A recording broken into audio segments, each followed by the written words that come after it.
Rejoice, my fellow Souls-like slaves. Mortal Shell 2 is finally here, developed by the studio called Symmetry and distributed by publisher Playstack, featuring high adrenaline visceral combat with brutal cinematic finishes in this standalone sequel to their action RPG franchise. I was fortunate enough to be granted early access to a press build of the game to get stuck in and prepare some helpful videos ahead of time for you all, so a huge thank you to the team for making that happen.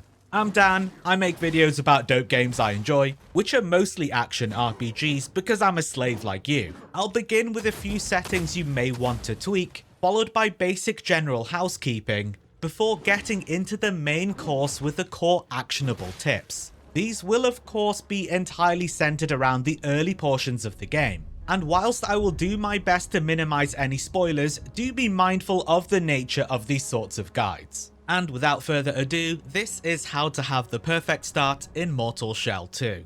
These are a handful of settings I found very useful to adjust based on my preferences, and they did actually enhance my overall experience. Target steering will direct your melee attacks at enemies you are looking towards rather than moving towards. Default has the strongest pull and might feel a little like you're not in full control of your character and can sometimes mistarget you to further away enemies. Off is purely being steered by movement input, and light is somewhere in between the two. It's a happy medium that I've played the entire game on, and it doesn't feel like it suffers the negatives of either side. Play around with them and see what feels best to you. However, setting and forgetting to light is a great place to leave it. Auto pickup gold does exactly what you'd expect it to. You can simply run over gold piles to pick them up rather than the manual input. Gold drops constantly, so I definitely suggest turning this on. This is only for gold dropped by enemies, not the predetermined pickups around the place. Camera style immersive gives you a more zoomed in over the shoulder perspective, whereas action pulls it back for a greater field of view.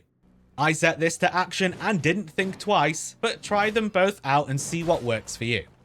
Enable free aim is off by default, which will auto lock onto enemies you aim at with your ranged weapons at full stickiness. Turning this on will give you full control of freely aiming unless you choose to manually lock onto an enemy. Very useful for when you want to shoot a nearby explosive barrel or just quickly move between targets. It is essentially the best of both worlds, and I'd highly recommend turning it on. You've got three choices for damage number representation. These are off for a pure action feel with no damage numbers at all, classic for them to be displayed next to the enemy health bar, and floating for the easy visuals that pop up in front of the enemy model in that lovely Borderlands style. I used floating for the entire game, so that I could keep my attention where I wanted it during combat, but I can also see classic being a better choice for those looking for more accurate damage number reporting. As with the other settings, play around, see what you like. I'm big on using controllers for my action RPGs, so I used a PS5 controller plugged in on the Steam PC version of the game. It worked really nicely with the correct button icons displaying, and it also made use of the adaptive triggers when using your ranged weapons. I highly recommend it if you have one available.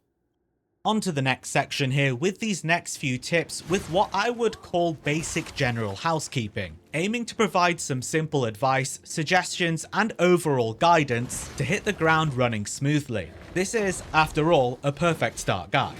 The next section has much more actionable tips, so don't worry if these feel a little basic or even self-explanatory. It is worth knowing up front that this game does not feature a stamina system at all. All of your standard non-skill actions can be done as much as you like within their own animation times and end lags, and there's no penalty for constantly spamming them. This includes your light attacks, heavy attacks, sprinting, and even dodging. There are times when you'll feel like you're spamming dodge, and that's okay, you're not doing anything wrong. This is by design, and the game is balanced around this, with enemies throwing out rapid blows and constantly gap closing all the way over from Narnia. On the other hand, your skills and ranged weapons utilize the resolve resource, the orange bar above your red health bar, which is replenished by landing melee attacks or swigging on some moonshine. Speaking of, consumable items can be equipped in the active slot, bestowing its active effect upon usage, or in the passive slot, giving you a passive effect like status ailment resistance. You only have one of each slot and cannot have the same item in both of them. The potency of the item effects increases the more of them you find. It'll tell you how many you need in the tooltip. Misleading to their general name in other games, these items are not actually consumed at all. They replenish upon resting at a beacon, without lowering your total owned in any way. Use them freely throughout the game. The crows marked on your map are the points of interest you need to head to in order to lift the fog of war from that region of the map. When you're feeling lost, heading to those is a pretty good bet to help provide some direction by uncovering the lay of the land. The first one you get will also mark the location of gates in that region, which are your overarching main quest objectives. Right from the get-go, you will get a bunch of different seals thrown at you. I strongly recommend sticking with the standard untarnished seal until later when you may wish to experiment with some more. The standard one is very versatile, it allows you to both block and parry, and it's very forgiving. If you're too early on the parry window, you'll simply guard the attack instead. The others are cool, but remove the ability to guard entirely. I'm not saying don't ever use them, but not for the start at the very least. To put it into perspective, I used the standard untarnished seal for the entire game. Once you've finished a dungeon, you're able to mark it as complete in your map, which will light the icon up. You can also choose not to, in case you left a tough looking optional enemy, or you simply want to tackle it at a later time. You'll have to enter a dungeon quickly for it to populate your map, so make sure you do that whilst you're out exploring, even if you don't fancy challenging it right this second. Whenever you're presented with a resolve node, it's mostly because there is a nearby mechanic you can and perhaps need to activate by firing your ranged weapon at it. While aiming down the sights, look around for anything that's glowing, like pressure plate targets above shut gates, or rope holding back a wooden bridge. Now that we've got some helpful settings and the basic general housekeeping taken care of, we can jump into the core actionable early game tips to truly give you the best start possible. The map merchant Merrick sells some very useful healing upgrades and Tarstones you will want to take advantage of immediately as soon as you can, as soon as you've got enough gold. You can increase your Mether's Pulse healing potion capacity and efficacy with the Reverend Gland and the Synaptic Vessel he's offering. Definitely buy these as soon as you can afford them. He's also got two seemingly simple ability Tarstones for sale, however they are both very useful and can be used with every weapon. The Acolyte Stone allows you to charge up your light attacks to do several hits with a higher base critical chance, and eventually higher base critical damage once it's leveled, and this remains very powerful for the entirety of the game. It is always a great choice. The Unwieldy Stone allows you to charge up your heavy attacks, performing multiple powerful hits, with Killing Blows giving you leech stacks to slowly increase your maximum HP until you die, and will eventually also heal you. This is one of the few ways you can reliably self-heal, so it's very handy to keep in mind. It's also one of the strongest resolve skills you can use early on with the default greatsword, stabbing for 2 powerful hits. Don't sleep on these as default stones, they are both truly excellent. Get Tiel as your first shell, and explore that surrounding area as a great starting point to find your feet. The Shell Keeper automatically marks him on your map for you without having to fork out any glimpse. You'll find him east of the Widow's Overlook starting beacon. Tiel is solid for exploration, taking out enemies one at a time within a group, and also a brilliant choice versus bosses, making him a powerful all-rounder you can use for the whole game if you like. He will let you safely dish out massive damage with his stealth attacks, giving you breathing room to reposition and strike opponents. Do not be fooled into thinking this is a weak starter shell. That couldn't be further from the truth. In fact, Tiel's so good that you might not want to swap from him for the entire playthrough, and I wouldn't really blame you. Alongside Tiel as your first shell, I highly recommend you grab his weapon, the Axe and Dagger. You can snag a map from Merrick for a mere 50 gold, but I'll tell you where it is anyhow, Poverty Pete. In Mushroom Village, there is a bonfire with babkas dancing around it, directly south of the Mushroom Village beacon. Walking through the portal will change the scenery, allowing you to grab the chapel key. If you got the map, you can see where the chapel is, west of the village beacon, by the Grisha hunters camped out, giving you access to the Shrine of Trials dungeon, where you can grab the axe and dagger. Some pretty basic but fun puzzles to solve, I'll leave you to those. They're pre-upgraded to +3, which is a nice added bonus too. This is a very quick hitting weapon, dealing a rapid flurry of blows to overwhelm opponents, yet is also powerful and even deceptively far-reaching.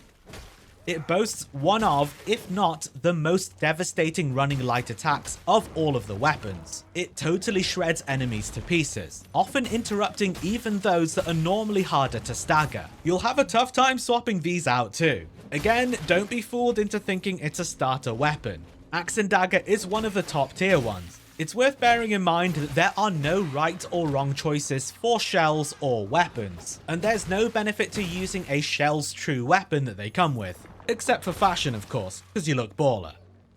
For the ultimate sustain shell with constant heals, a crazy strong one-punch man ability, and which, at later tiers, can also be built to melt bosses, you'll want to unlock Gragu as soon as possible. Thankfully, like everything else in this guide, this can be done very early on, and I ended up using him for the vast majority of the game.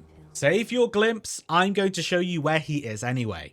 Gragu is found at the One-Legged Wolf Tavern directly east of Mushroom Village Beacon. Some of the paths need corruption cleared first, so keep finding over until you're able to do so.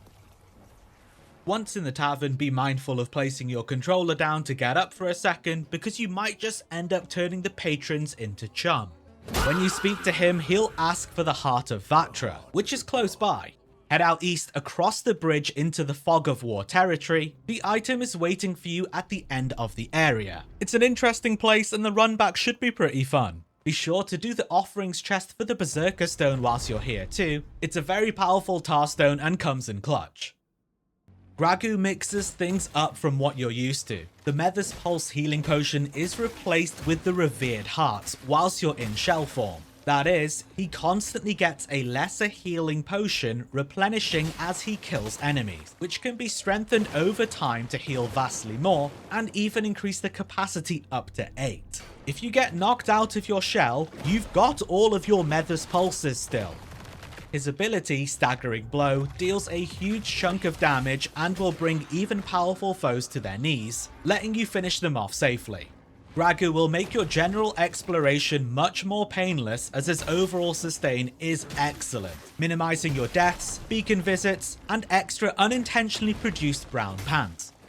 I've mentioned 2 shells to get already, and the game isn't shy about throwing multiple at you from the get-go. However, it's very important to know that your resource to upgrade the shells, Glimpse, is finite in a playthrough, and is the same one used to locate unknown ones on your map. It's a very good idea to not spread yourself thin across multiple shells, and instead focus on 1 or 2, ideally just the one. If you spank your glimpse marking a bunch of unfound shells like I did, you will be severely disadvantaged. I totally get that this is a bummer because there are a lot of cool looking ones to try. I would recommend only spending some glimpse to uncover more shells once you have fully upgraded one to tier 4, as by simply exploring the game's areas you will find more shells naturally. Until then, you could simply invest just 1 glimpse into multiple shells to get their tier 1 passives and see which ones you vibe with before committing, or even just raw dog it without any passives at all, since you'll still have their shell skill.